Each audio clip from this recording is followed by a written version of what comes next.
I've been driving trucks long enough to know the open road can be an eerie place.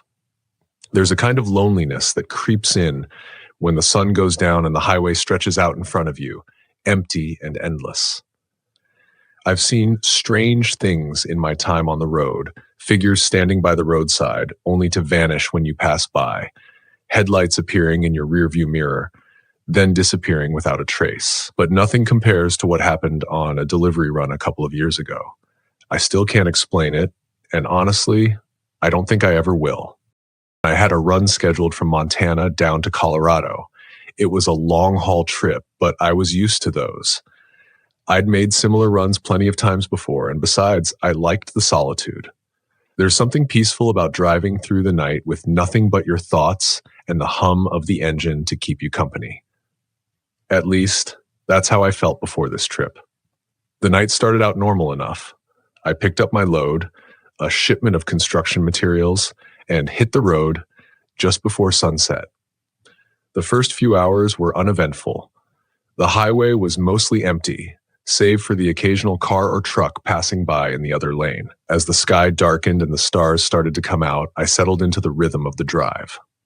Around midnight, I found myself on a particularly lonely stretch of highway, the kind where there aren't any rest stops or gas stations for miles, just miles of road cutting through the wilderness. It was then that I noticed something strange. Up ahead, maybe a mile or two in the distance, I could see a pair of headlights. That wasn't unusual in itself, but what struck me as odd was the way they were moving. Instead of coming toward me or staying at a consistent speed, the lights seemed to flicker, almost like they were swaying from side to side. At first, I thought it was just my tired eyes playing tricks on me. I blinked a few times, rubbed my eyes, and looked again. The lights were still there, but now they seemed closer, and they were moving erratically, like whoever was driving couldn't keep the vehicle straight on the road. I figured it was probably some drunk driver, maybe someone having car trouble, so I slowed down as I approached. As I got closer, I realized the lights weren't from a car at all. They were coming from something much bigger. At first, I thought it was another semi-truck, but there was something off about it. The lights were too high, and they didn't seem to be attached to anything. There was no outline of a truck, no visible cab or trailer, just two floating orbs of light swaying side to side in the darkness. I slowed down even more, my pulse quickening. Something about this didn't feel right. The road was completely straight, no turns or bends, so there was no reason for the lights to be moving like that. As I approached, the lights stopped swaying and seemed to hover in place, as if waiting for me. I should have stopped right there. Every instinct in my body was telling me to turn around, to get the hell out of there. But I kept driving, too curious or too stupid to turn back. When I got within about 100 yards, the lights blinked out, just vanished like someone had flipped a switch. My heart was pounding now. I scanned the road ahead, but there was nothing. Just darkness and the long stretch of highway ahead. I thought maybe the driver had pulled off the road or turned their lights off, but there was nowhere to pull off. The road was lined with dense forest on either side, and there hadn't been any turnoffs for miles. I drove slowly for another minute or so, my eyes darting back and forth, trying to catch any sign of movement. That's when I saw it, something on the side of the road, just at the edge of my headlights. At first, it looked like a person standing there watching me, but as I got closer, I realized it wasn't a person at all. It was tall, much taller than any human, with long, spindly limbs and a body that seemed to be made of shadows. Its skin, if you could call it that, was dark, almost black, and its eyes were glowing a deep, unnatural red. It just stood there, completely still, as I drove past. I couldn't tear my eyes away from it. It was like my brain couldn't fully process what I was seeing. As I passed, I felt a chill run down my spine, like the temperature inside the cab had dropped 10 degrees. I glanced in my rearview mirror, hoping, praying that whatever it was hadn't moved. But it had.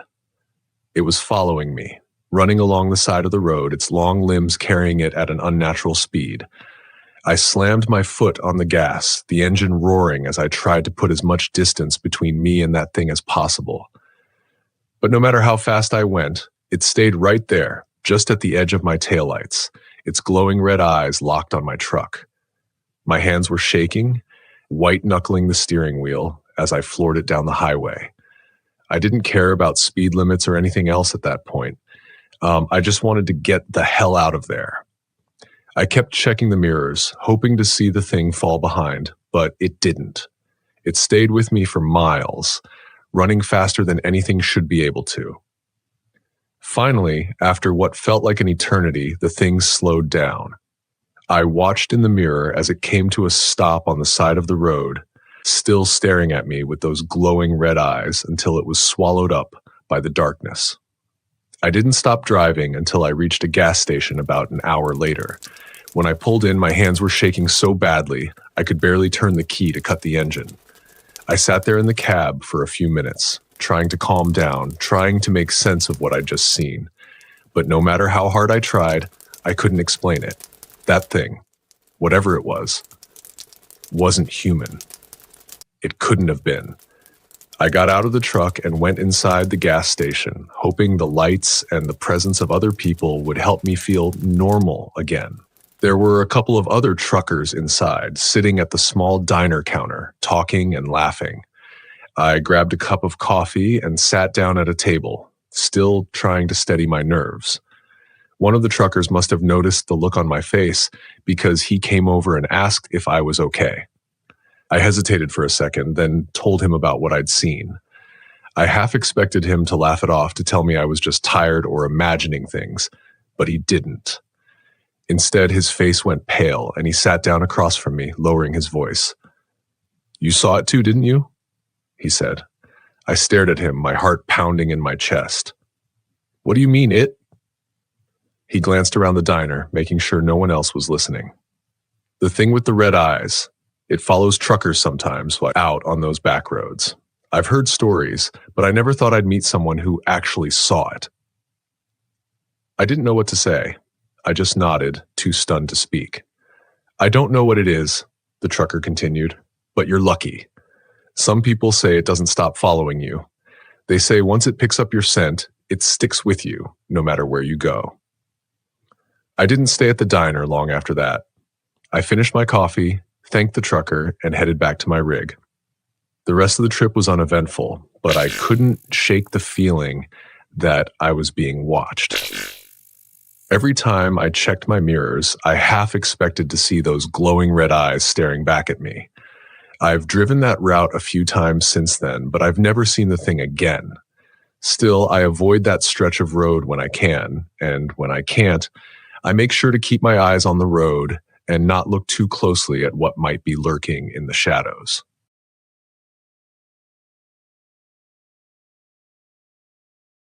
I've been driving trucks for over 15 years, hauling everything from auto parts to groceries.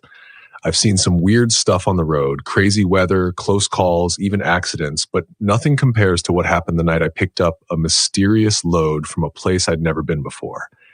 And honestly, I wish I had just turned around and left when things started feeling off. It was a routine call from my dispatcher. They had a last-minute load for me. The money was good, and the trip was short, just a few hundred miles down south. Easy, I thought. I should have known better. I pulled up to this industrial building as the sun was setting. The place had no signs, no markings, just a chain-link fence and a few flickering lights. It was almost abandoned looking, but there were a couple of guys there, standing around. I figured they were the ones loading the trailer. As I got out of the truck, I felt a strange tension in the air. The guys didn't look like your usual loading crew. Their uniforms were dirty, unmarked, and they weren't exactly talkative. One of them handed me a clipboard and told me to sign for the load. The paperwork didn't say what I was hauling, just the destination.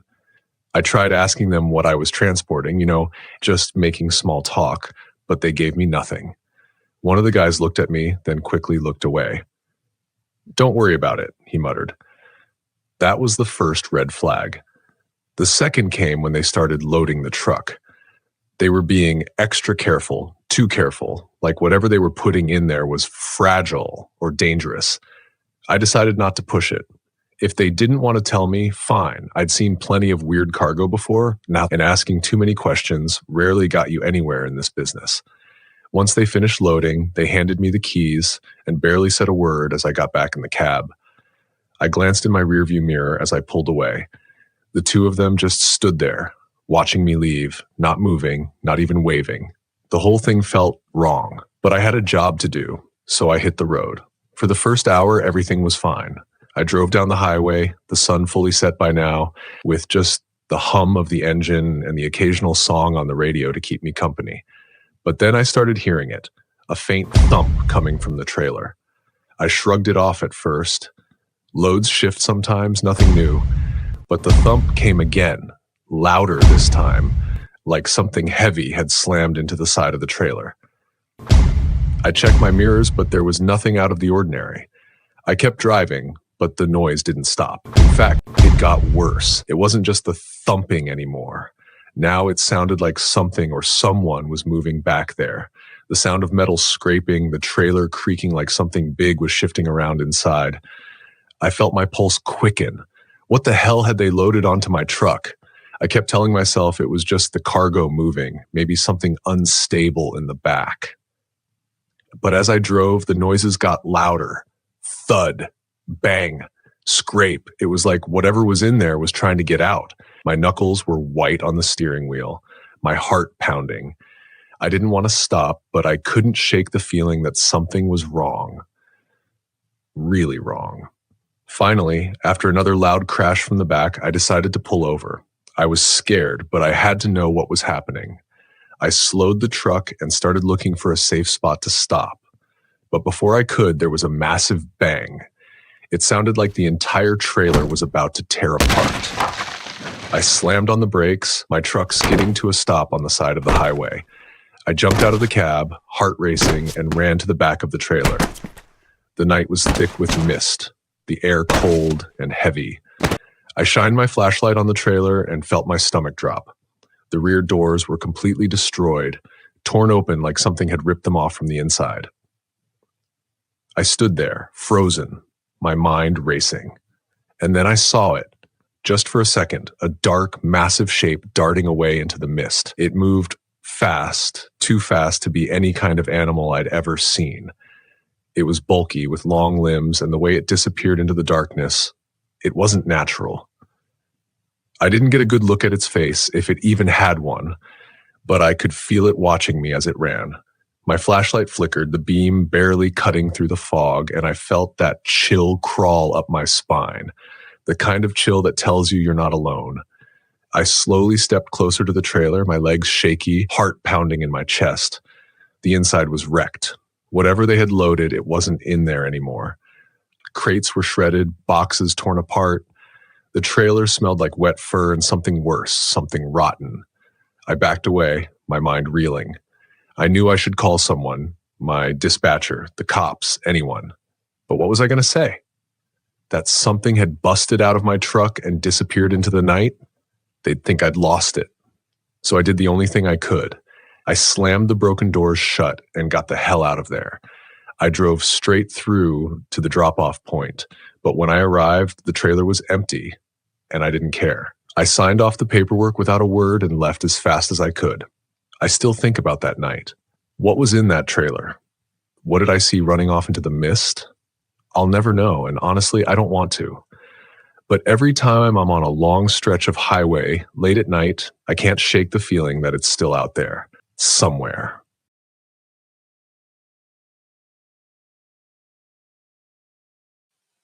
I've been driving trucks for over 15 years, and if there's one thing I've learned, it's that the road has its own way of surprising you. You never know what's around the next bend. Some nights are smooth with miles flying by in silence, and others leave you with stories that will haunt you for a lifetime. What I'm about to share is one of those nights, and even now, I still struggle to make sense of what happened. It was a typical haul from Kansas down to Texas, a route I'd done plenty of times. The cargo was nothing special, just a load of farm equipment for a delivery to a small town south of Dallas. The weather was decent, though the night was unusually dark for late summer. No stars, no moon, just pitch black sky and the long stretch of highway ahead of me. I had been driving for about 6 hours straight and figured it was time for a short break. I pulled into a rest area, grabbed a quick bite, and stretched my legs. I remember thinking how quiet everything felt that night. There weren't many cars or trucks on the road, and the silence felt almost too thick, like the whole world had gone to sleep and forgotten to tell me. After finishing my sandwich, I jumped back in the cab and got back on the highway. That's when things started to go wrong. I hadn't been driving more than 20 minutes when I noticed something was off. My headlights flickered.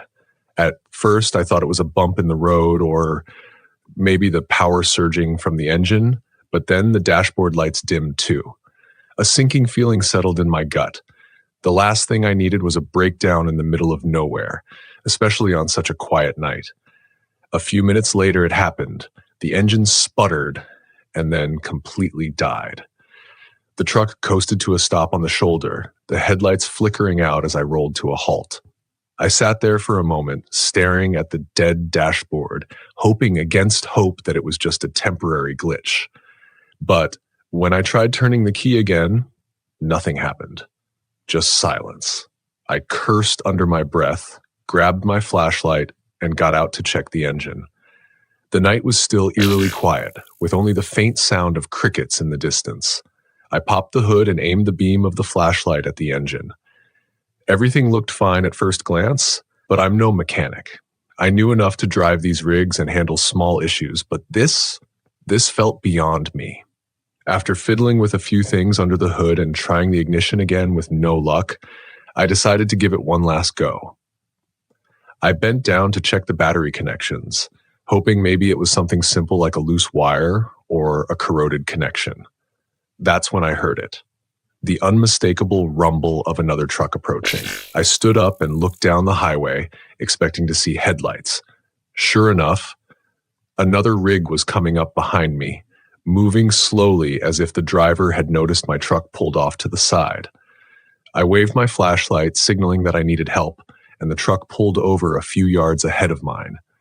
I remember feeling relieved, thinking that maybe I wouldn't be stranded out there all night. The other trucker hopped out of his cab, and I could tell right away he was an old-timer.